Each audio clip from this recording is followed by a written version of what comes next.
Sini ada sesuatu hal yang menurut saya ini bagus. Nah, di sini dia sudah mendekati area demand. Dia sudah mendekati area demand, bahkan dia sudah memasuki area demand di daily time frame. Friendline.co. Hai friends, apa kabar semuanya? Saya harap teman-teman semua dalam keadaan yang baik, dan hari ini hari Senin jam 3 subuh saya akan membuat market review lebih awal karena akan ada beberapa poin-poin yang bakal saya bahas agar teman-teman ketika ngecek market di pagi ini teman-teman udah mendapatkan sebuah insight. Nah, jadi kita langsung aja masuk ke dalam chart. Oke, di sini ada beberapa pair yang menurut saya memiliki potensial yang cukup bagus. Jadi di sini kita bakal yang pertama ngebahas si EuroCAD atau Euro CAD. Nah, di sini kita udah berada di time frame daily. Kalau kita lihat di EuroCAD, dia memiliki bearish trend dan struktur bearishnya ini cukup rapi banget. Kalau teman-teman udah memahami dari adanya impulse correction, continuation, maka saya yakin teman-teman ini udah ngelihat view dari si EuroCAD ini bakal bearish. Nah, di sini ada sesuatu hal yang menurut saya ini bagus. Nah, di sini dia sudah mendekati area demand. Dia sudah mendekati area demand, bahkan dia sudah memasuki area demand di daily time frame. Nah, setelah itu dia sudah membuat low baru. Jadi low sebelumnya ini sudah di break. Dia sudah membuat low baru dan di sini dia terlihat masih impulsif penurunannya karena mungkin dari CAD atau CAD-nya menguat dikarenakan oleh isu-isu dan sentimen market adanya perang dunia ketiga ini. Nah, biasanya si per CAD itu bakal menjadi titik pencarian buat orang-orang yang takut akan adanya perang. Kenapa? Karena CAD itu memiliki value yang tinggi seperti Jepang atau gold. Di CAD itu dia memiliki masih masuk di dalam safe haven. Jadi di sana kita bisa melihat adanya war. Jadi dia langsung bearish, kuat banget bearishnya. Dan kita juga nggak bisa prediksi ya. Dari war ini dia masih anomali banget. Entah itu akan damai atau akan berlanjut, itu masih anomali. Cuman dari technical analysis kita udah bisa menilai bahwa si EuroCAD ini bakal turun. Nah, kalau kita lihat di sini ada sebuah support. Ada sebuah support di tahun 2020 yang sudah berhasil di break oleh EuroCAD ini sendiri. Nah, di sini juga ada demand pada tahun 2017 yang dimana dari 2017 baru di 2022 ini EuroCAD ini memasuki area tersebut. Nah, di sini juga kita memiliki area resisten. Dan kalau kita lihat secara kasat mata ini bisa menjadi peluang sideways.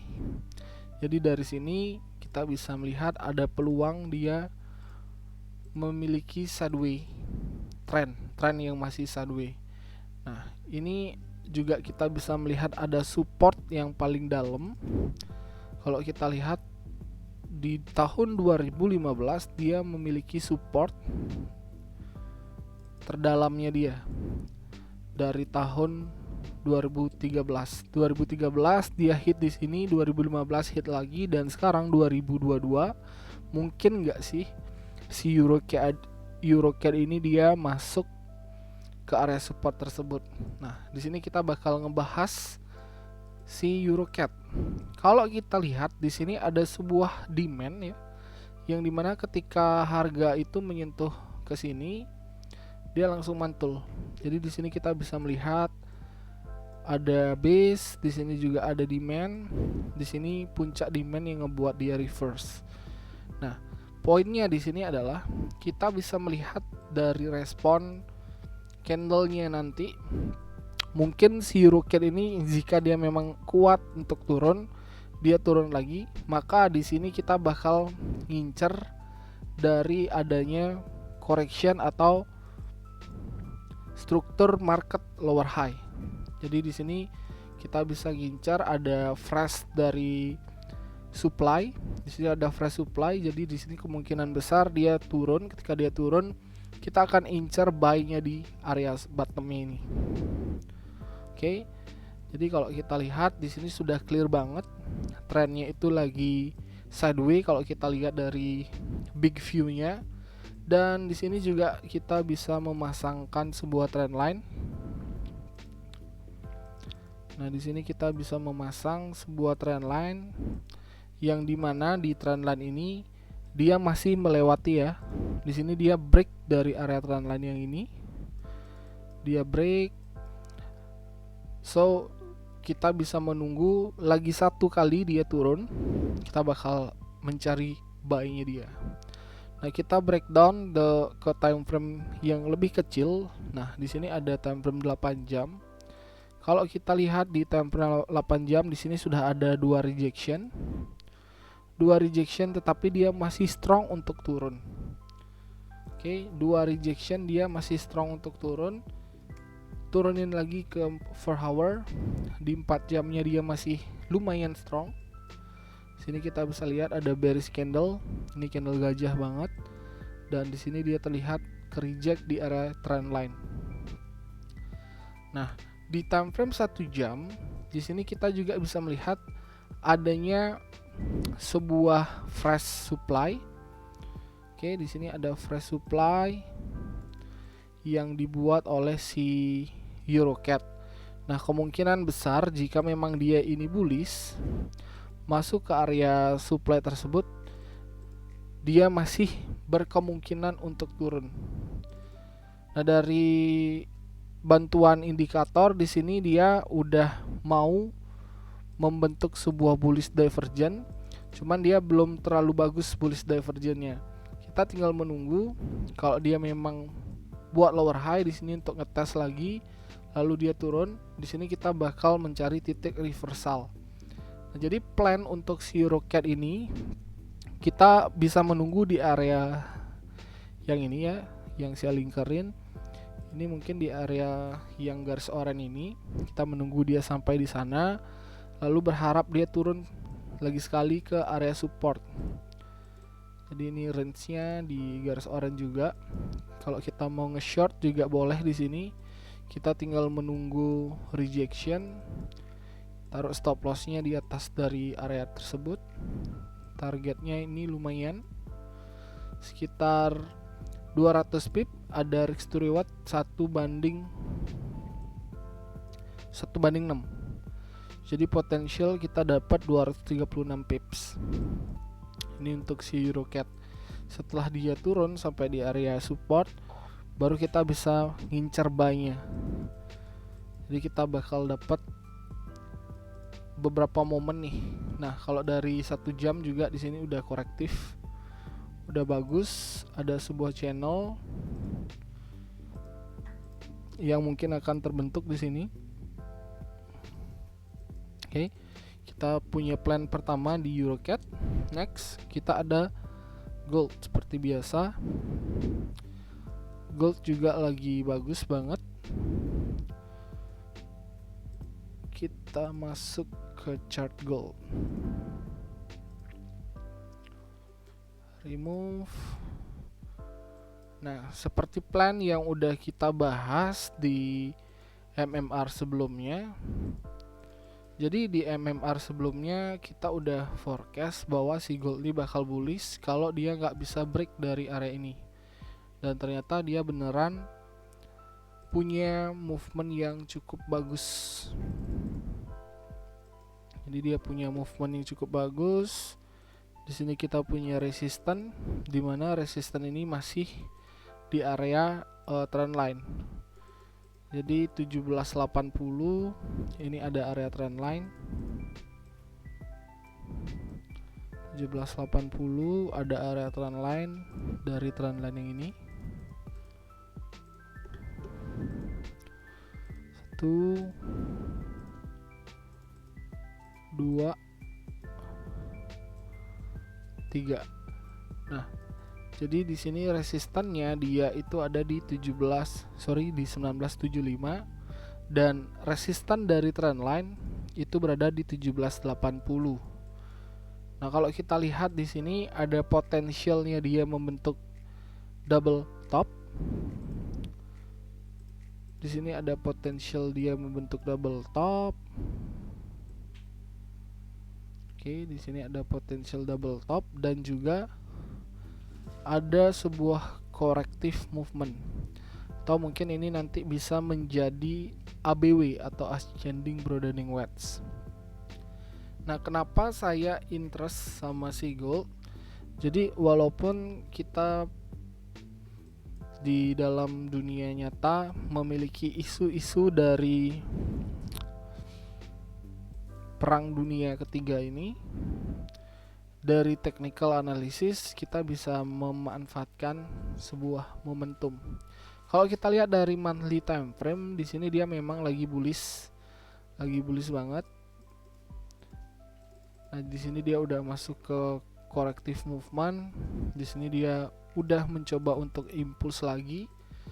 Cuman di sini kita kalau lihat di weekly time frame, 2 minggu lalu berarti dia closing candlenya rejection. Nah, minggu kemarin closing candlenya ini strong banget. Closing candle dari si gold ini strong banget di minggu kemarin. Kalau kita lihat dari daily time frame di sini juga dia sudah ada rejection, tetapi di sini dia kembali bullish lagi. Kenapa? Karena ketika dia mencoba untuk break ke bawah belum kuat karena adanya isu-isu ini. Kalau kita lihat di sini dia memiliki struktur bullish yang cukup bagus, cukup strong. Cuman untuk mengantisipasi adanya reversal dari daily, kita udah ngelihat di sini memang closing candlenya lagi bagus banget. Nah, minimal kalau misalkan dia buat high baru, berarti ada resisten di 1980 di area tertat tadi. Nah, setelah itu di sini kita punya area high sebelumnya yang sudah di break. Jadi ketika dia hit di 1980, harapannya dia bakal pullback lagi untuk ngetes si area ini, si 1944 ini. Itu harapannya, karena kalau kita lihat dari historicalnya dia, ketika dia break high, dia ngetes lagi high sebelumnya. Ketika nge-break high, ngetes lagi high sebelumnya. Dan di sini harapannya dia bakal break dulu sehingga dia ada kekuatan untuk ngetes lagi si area ini 1944. Nah, dari time frame 4 jam di sini memang dia terlihat strong ya, bullishnya. Nah, kita ukur menggunakan Fibo. Nah, Fibo 1.618 nya itu ada di 1972. Jadi ini bisa kita jadiin acuan untuk entry di sini. Dari area resistan yang di trendline yang tadi dan juga di 1972. Ini kalau memang ada rejection di area tersebut, kita bisa memanfaatkannya. Nah, kalau dari time frame turunin lagi di 1 jam, di sini memang sudah clear banget dia break dari high sebelumnya. Dia break di sini lalu dia bullish. Nah, jadi NFP kemarin plan kita yang bullish itu running. Dan targetnya itu di area tersebut, garis 2 oranye ini. Jadi yang saya kotakin ini adalah target dari si gold. yang terdekat. Nah, kita nggak tahu juga ntar market bakalan ngebreak langsung atau dia menuruti dari time frame yang ada. Karena yang saya lihat dari time frame kecilnya di sini dia sudah memiliki corrective movement. Jadi ini adalah corrective movement dan juga sudah ada divergence yang kelihatan. Jadi sudah ada bearish divergence. Ini kalau teman-teman lihat di sini dia bullish, tapi di indikator ini dia bearish. Jadi ini ada potensialnya dia bearish divergence. Nah, di sini juga ada potensi dari mini rising wedge. Jadi kalau misalkan dia hit di area trendline ini, which is trendline ini adalah area 1.618 yang tadi kita buat, dan potensialnya dia bakal bearish kalau dia reject di area tersebut. Jadi kalau kita mau agresif, ini entry pertama pakai risk low aja, mungkin stop loss 20 pips cukup, dan potensial kita dapat 250 pips di sini. Jadi kalau teman-teman bangunnya lebih awal, teman-teman bisa ngelihat respon marketnya gimana. Jadi kalau misalkan di plan A, di aggressive entry ini kalian kena SL, berarti masih ada peluang entry lagi di 1980 di area tertouch yang tadi kita udah gambar. Di ini juga teman-teman nunggu konfirmasinya melalui candlestick. Oke, jangan langsung entry ketika dia hit di area-area ini, tapi tunggu konfirmasi dari candlestick. Oke, ini plan untuk si gold. Nah, gimana kalau misalkan si gold ini tiba-tiba bullish kencang banget, jadi bullishnya strong, berarti plan ini udah nggak jalan. Berarti nanti kita bakal menunggu update terbaru. Nanti saya bakal update di pro group. Mungkin dia misalkan break ini area, masih ada targetnya dia di 2008. Ini area Fibo 2.618. Ini target yang pertama, ini target yang kedua jika dia memang masih strong bullish. Oke. Nah, mungkin teman-teman udah punya gambaran untuk gold. Lalu kita punya si GBP JPY. JPY ini juga lagi bagus. Kalau kita lihat di sini daily time frame, dia bearish sesuai forecast, double top, turun sampai di sini. Ini udah running banget nih. Nah, di sini dia udah memasuki area demand, yang dimana di area demand ini ada potensial buat dia pullback lagi, buat dia bullish. Nah, cuman kalau kita lihat dari si candlesticknya ini masih strong banget. Kalau dari daily time frame ya, kita bakal ngelihat di lower time frame-nya gimana, entry-nya kita di mana. Oke. Ini dari JPY daily time frame dia masih strong bearish. Trend dia lagi bullish. Kalau dari si daily time frame, trend dia lagi bullish. Terus kalau kita ambil trend line nih dari higher low-nya dia, berarti di sini ada area trend line 150.226.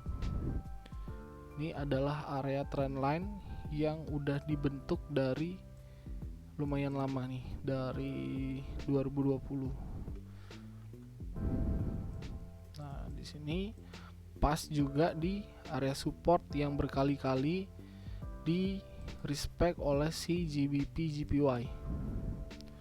Sini kita bisa lihat 1 2 3 4 5 6 7 kali rejection. Mungkinkah dia bakal menuju lagi ke sini? Kita bakal lihat jika memang di sini dia nggak bisa break.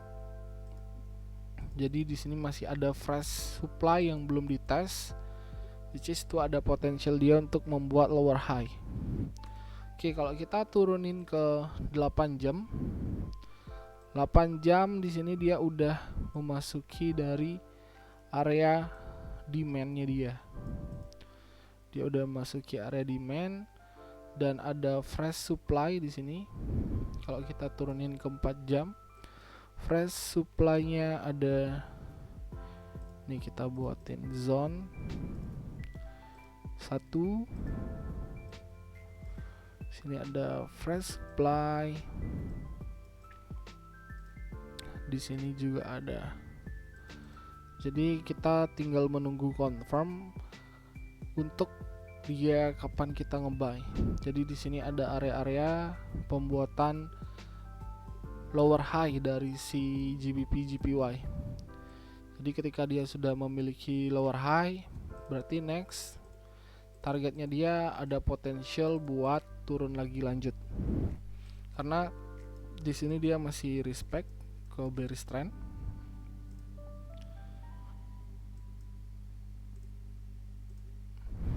Oke. Masih respect ke bearish trend. Di sini ada zone juga.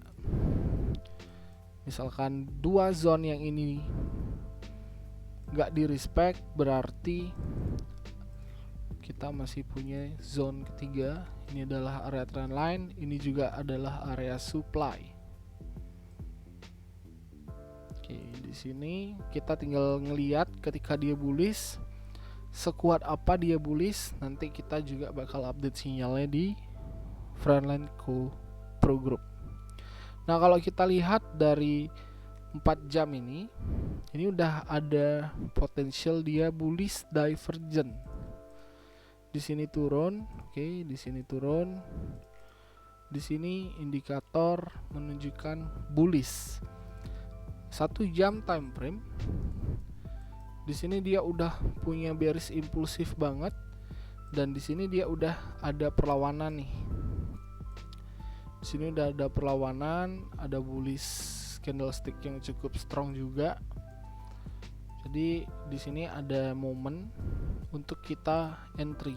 Kita tinggal nunggu high di sini. Kita bisa entry. Lalu di 15 menitnya juga. Nah, di sini dia udah break dari high-nya ini, tapi dia masuk lagi. Sini kita punya trend line, dan di sini kita punya area lagi. Oke, kalau kita remove, maka hasilnya bakal seperti ini. Jadi misalkan dia si GJ nih besok turun dan reject di area ini, berarti kita nunggu dia break lagi buat high baru. Ini di break buat higher low, baru kita eksekusinya di sini. Cari konfirmasi ketika dia udah buat higher high, ini di break buat higher low, kita bisa entry buy di sini. Nah, targetnya itu sesuai yang tadi. Yang ini targetnya 1 2 3. Saya pasang garis oranye. 1 2 3. Ini adalah target take profit. Nah, gimana kalau misalkan dia ngebreak nih dari 15 menit, ternyata dia ngebuat pattern, dia ngebuat bearish flag. Nah, jadi di sini kita bisa menunggu lagi. Kita bisa menunggu. Kenapa? Karena kalau misalkan dia ngebuat bearish flag di sini, berarti ini masih kuat untuk dia melakukan penurunan. Nah, berarti nanti kita mencari confirm dari struktur marketnya di time frame yang kecil ini, di 1 jam. 1 jam sampai 15 menit. Nah, cuman kalau dari 4 hour dia udah punya divergent. Dan kita tinggal menunggu confirm aja di time frame yang lebih kecil. Nah, di sini juga di 8 jam tadi dia sudah memasuki area demand-nya di sini. Sudah memasuki area demand. Jadi kalau misalkan dia masih strong untuk turun, berarti targetnya dia ada potensi yang ini, di zone yang kita buat tadi. Oke, ini adalah insight untuk si GBP JPY dan last pair. Itu saya ada pantau di Audi CAD. Nah, dari Audi CAD di sini kalau kita lihat dia memang lagi bullish-bullishnya. Si Audi CAD ini lagi bullish. Kenapa? Karena di sini ada trend line 1 2 3 tertouch, reject, langsung bullish. Di sini dia break dari area trend line ini. Dan kalau kita lihat dia sudah memasuki area resisten. Di sini ada area supply. Di sini juga ada area supply.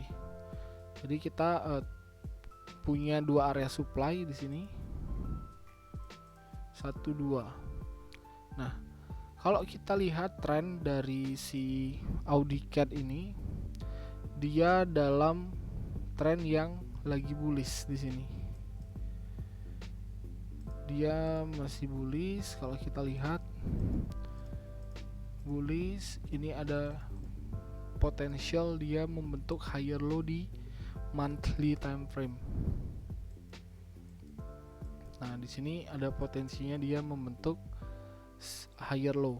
Kalau kita lihat dari Fibo, nah di sini dia masih belum menyentuh di Fibo 0.618, dia udah langsung bullish. Kalau kita lihat dari monthly-nya, di sini dia memang berpotensi buat higher low-nya di sini. Jadi ini bisa menjadi higher low-nya dia. Ini juga kita punya area ini di area resisten yang sudah menjadi support, sekarang udah di break oleh si AudiCat. Nah, di sini juga ada beberapa area yang di respect. Ada beberapa area yang di respect oleh AudiCat. Nah, di weekly time frame kita ngelihat closing candle-nya ini bagus banget. Dan di daily time frame dia belum memiliki higher low di sini. Jadi dia belum memiliki higher low. Kita udah punya zone di sini. Dia udah memasuki zona yang pertama. Di sini ada zona yang kedua. Dia sudah break dari trend line.